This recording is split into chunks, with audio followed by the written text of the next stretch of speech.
خبر شامل کرتے ہیں لاہور سے۔ سابق صدر آصف زرداری نے کہا ہے کہ Pakistan Iran gas pipeline منصوبہ اب جلد شروع ہو جائے گا۔ سعودی عرب اور ایران تعلقات بھی بہتر ہو گئے ہیں، اب تاخیر کی کوئی وجہ نظر نہیں آتی۔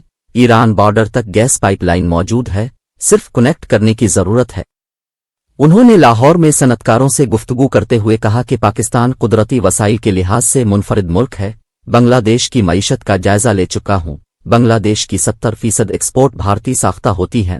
بنگلہ دیش میں بھارتی ٹیکسٹائل پر میڈ ان بنگلہ دیش کا ٹیگ لگتا ہے۔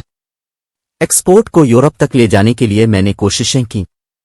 ملک کو اس وقت میثاق معیشت کی ضرورت ہے۔ کرکٹر سے کہا تھا آؤ میثاق معیشت پر دستخط کرتے ہیں، میں تیار ہوں۔ اس کو یہ بات سمجھ نہیں آئی۔